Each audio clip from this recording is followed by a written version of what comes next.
K-pop updates on the girls of BLACKPINK and a major collab. Taylor and Trav go clubbing with her parents, Usher gets married, and Katy says bye to Idol. I'm hanging out in studio with Tainy, and we go behind the photo with the cast of One Love.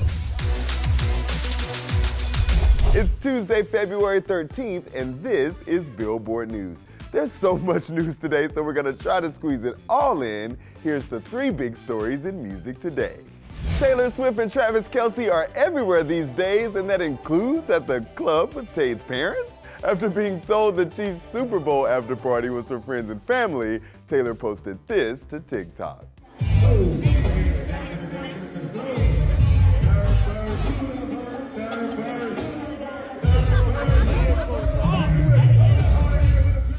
Listen, they have a lot of friends and family, and I say no harm, no foul. And Usher captivated on the field during halftime, but also captivated someone's heart. He tied the knot with longtime partner Jennifer Goicoechea on Sunday night in Las Vegas, surrounded by close friends and family, according to a statement. He's dated the music professional since 2019, and they share 2 kids. Listen, I love the videos of Taylor and Travis clubbing after the game, but it can't get more epic than getting married after performing on the world's biggest stage. Iconic, Usher. And this icon is saying goodbye to Idol. It's the show's 22nd season and her 7th and last. Katy Perry stopped by Jimmy Kimmel to break the news.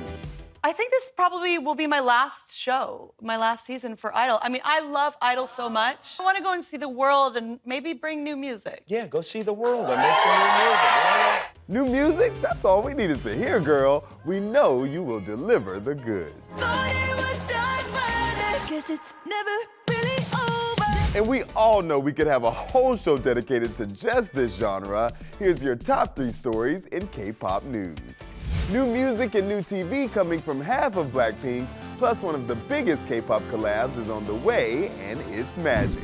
It's official, Lisa from BLACKPINK is set to make her acting debut. She's joined the cast of season 3 of HBO's hit series, The White Lotus. The Emmy and Golden Globe winning show will take place in Thailand for season 3, Lisa's home country. This means when The White Lotus comes out, half of BLACKPINK will have been on HBO. Jennie previously starred in The Idol. No word on who Lisa will play in the show, but I'm hoping they give her some Jennifer Coolidge level moments. Please, these gays, they're trying to murder me. Speaking of BLACKPINK, if you've been missing music from the girls, Rosé's got you covered. Stupid words, a lot of bad jokes, angel hearts, and a cute name. Rosé shared a snippet of a song called Vampire Holly on IG for her birthday.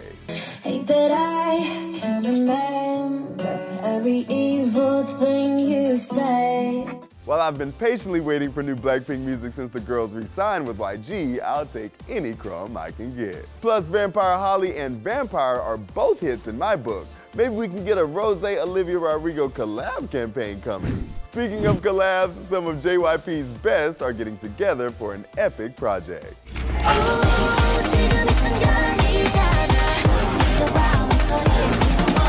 The girls of ITZY and NMIXX are joining the boys of Stray Kids and JYP founder J.Y.Park. They're teaming up and they gave us a teaser for Like Magic.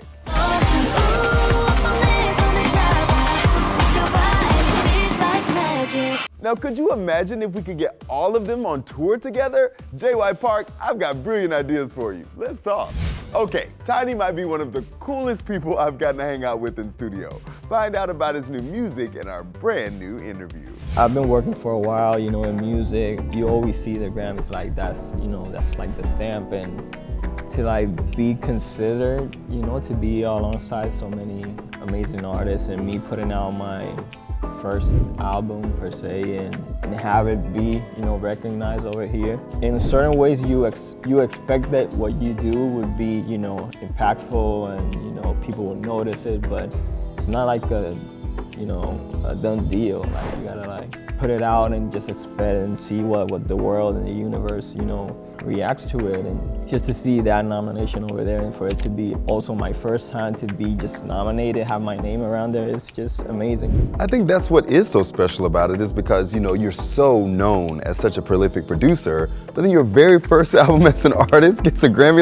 That doesn't happen to everybody, man. I mean, there's not much I can I can say I'm just like super grateful, you know, to the Academy for like every fan, every, you know, artist or, you know, person that makes music to just notice it and feel like it deserves to be there, you know. That's the biggest, you know, praise in the world.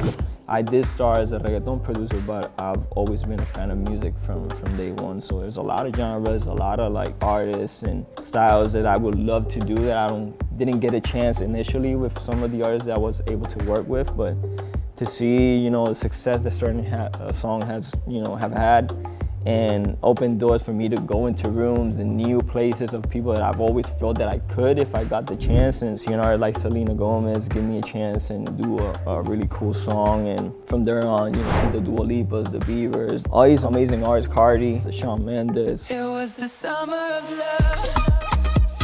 I always thought that if I got the chance, I could like do good or bring something different to the table, and seeing that it happened, and it was possible. So for me, I just want to keep building on that, keep challenging myself. I think I'm still growing. I'm still you know, a student of what I do of music. For the full interview, hit Billboard.com. And One Love is in theaters tomorrow, so ahead of the movie, we sat down with the cast to go behind the photo. Hi, I'm Kingsley Bel-Adir. I'm Ziggy Marley. And I'm Reinaldo Marcus Green. And this is Behind the Photo with Billboard.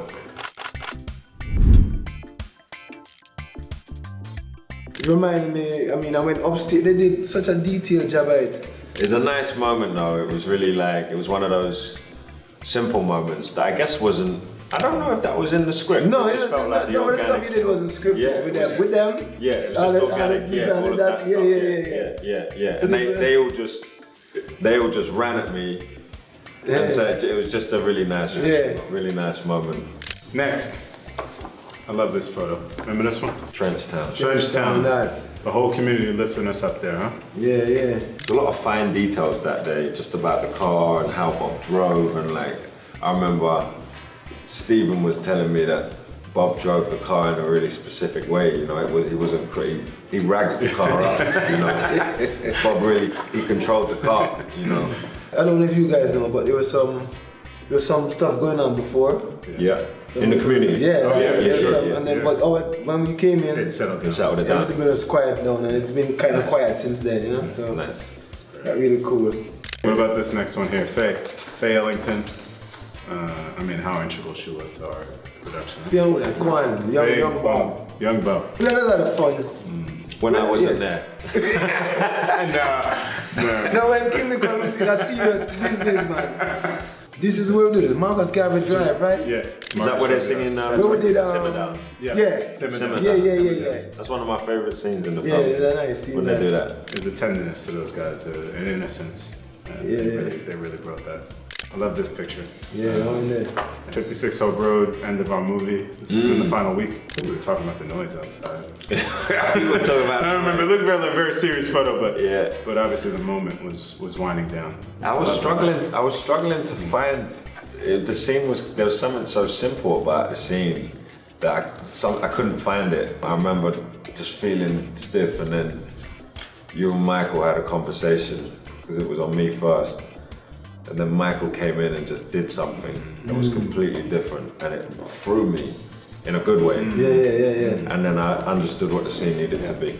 Yeah. Which was to reassure and protect him. Yeah. It was not about me. Yeah. Okay. And I was like, I wouldn't have found that if, you know. Yeah. And I love the end of that scene where the little boy comes in and says, Ziggy. Yes, little Ziggy comes in and says, who was that? Yeah. Just the man come see father. Yeah, there's someone come see father. And that was Behind the Photo with Billboard, and make sure you check out One Love February 14th. And come back tomorrow for my interview with the legend himself, Ziggy Marley. Thanks for hanging out today, guys. I'm Tetris Kelly, and this is Billboard News.